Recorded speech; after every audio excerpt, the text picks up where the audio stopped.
All right. Welcome to the Dark Warrior YouTube channel. Your host, Dark Warrior. Um, this afternoon is a treat and an honor to introduce just a beautiful human being and a historian. I'd like you guys to give a warm welcome to Professor Gershon Williams. Good All afternoon. right. Good afternoon, Professor. How are you today?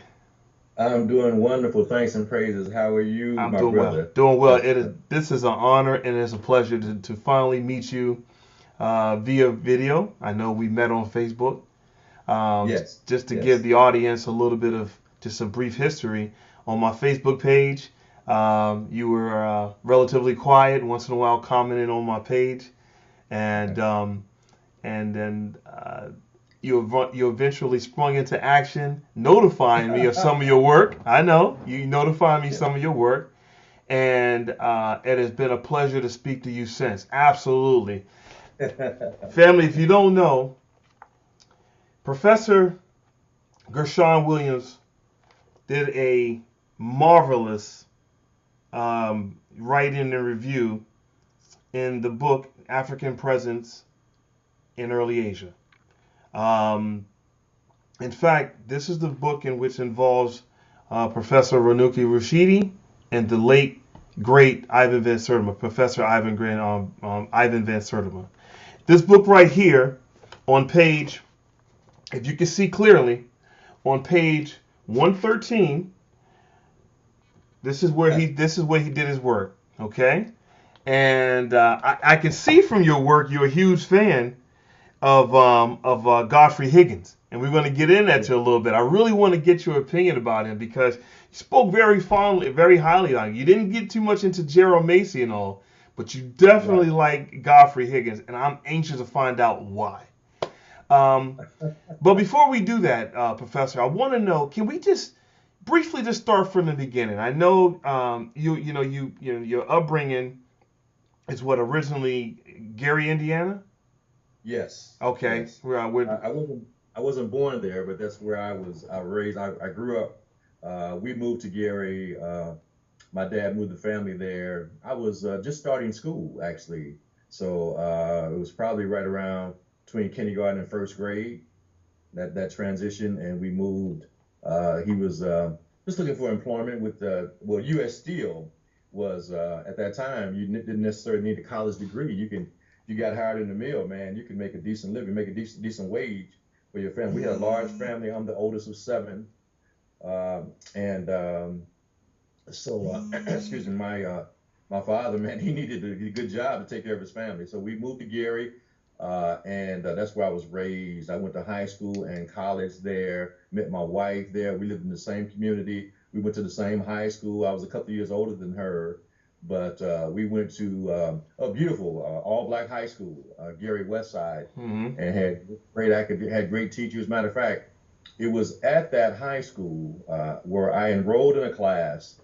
At that time, it was titled Afro American History, and so I remember it was 2 semesters, I believe, or either two. I can't remember whether it was 2 semesters or 2 years. Maybe I did as a junior and a senior, but that is where the Great Awakening happened. My teacher, I believe to this day, he was from Ghana. I believe he was Ghanaian, and at 16 years old, you I probably didn't pay much attention to his accent, hmm but he just had that look. I don't know, he had like he Now, was Ghanaian. are you referring And to Mr. Herman Langford? yes, I am. Okay, Yes, okay. Mr. Harmon Langford. I'm sorry, I didn't mention his name. And man, I owe so much to in terms of my life's journey, just my consciousness and awareness of the cultural heritage. He was the very first individual that taught me and other students. I mean, I hadn't really thought much about our pre-enslavement experience or the pre-colonial experience. I hadn't given much thought to that at all. And he was asking these questions. He was talking about Ghana, ancient Ghana, Mali, and the Songhai empires, the great Sudanic empires in West Africa. And I had no one else in my life had ever mentioned, had ever talked about Africa prior to what we call the Ma'afa, the Great Enslavement, right? Mm. We call the African Holocaust, or the Holocaust of African Enslavement. Mm-hmm. And so he really got me to thinking. I mean, it was I really began to think about our experience prior to America, or Africa before America, and there have been books with similar titles, Mm-hmm.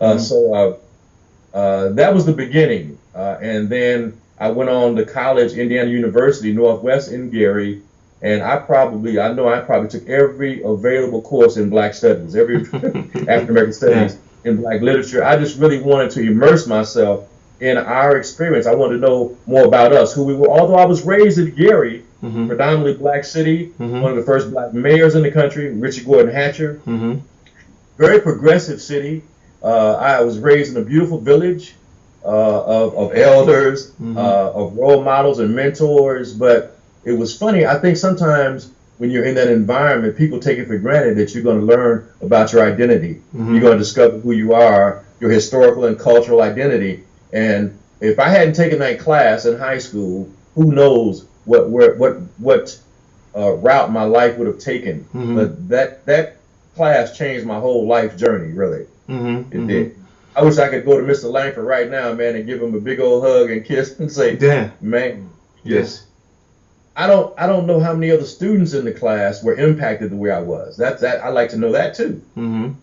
Because it certainly resonated. I mean, we connected on a deep level, Mm-hmm. and he's responsible for me.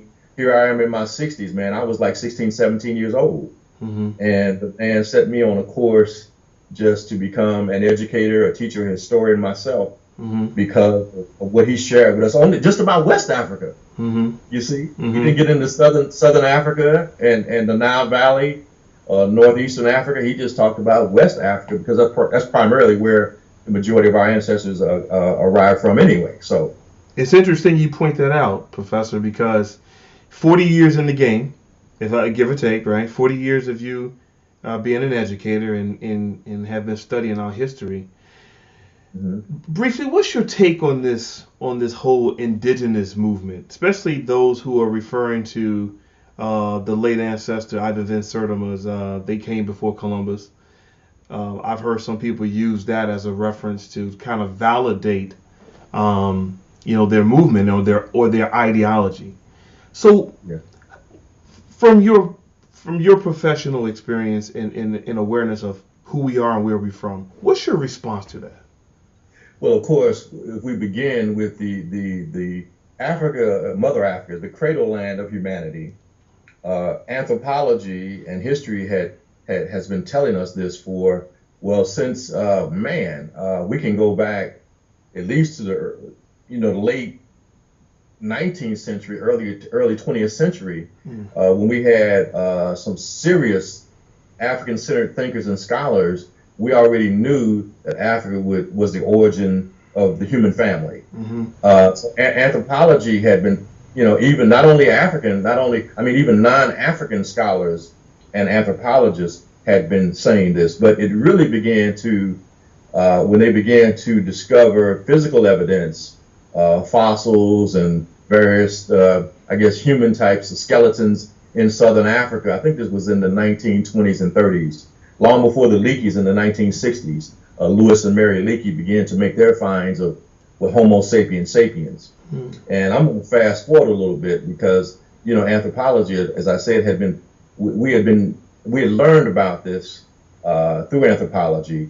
And then in the 1980s, right around 1986, you have this new, what we call this DNA, the first type of DNA that we call them molecular biologists or geneticists begin to look at and study was mitochondrial DNA in 1986 with the mitochondria Eve, they call her now. And then, of course, Newsweek did that cover story in January of 1988, the images of Adam and Eve in the Garden of Eden. It was confusing because of some of the symbolism, but of course, what they were really dealing with was genetics and DNA. And then they went on they looked at Y chromosome DNA, let me just digress for a moment. Mitochondrial DNA is found in our mothers, and our grandmothers, and our sisters, and our daughters. It's transmitted through the female line, the female lineage, and they've been able to go all the way back to roughly an average date 200,000 years in Eastern Southern Africa, and they've done the exact same thing with Y chromosome DNA, which you and I, which is contained in our bodies, which we inherited from our fathers and grandfathers, and we transmit to our sons and grandsons. So those are the major two, mitochondrial and Y chromosome. So we know that they're out of Africa theory, or out of the Garden of Eden theory. It's pretty much been proven. I mean, there's so much evidence that, I mean, I'm talking about really solid evidence. So that's 200,000 years ago. So we began to migrate out to the other continents. And of course, we went into Europe and Asia, into Australia, into the Americas. And so as far as the African presence in America goes, now, the best of my knowledge, and when you're teaching in a classroom, of course, you want to, at least me, I want to feel like I'm giving my students accurate historical information. And I mean, I may share a theory, we'll share a theory, but I'm looking at books that are written by people like, John Hope Franklin, From Slavery to Freedom, which is one of the most popular college textbooks.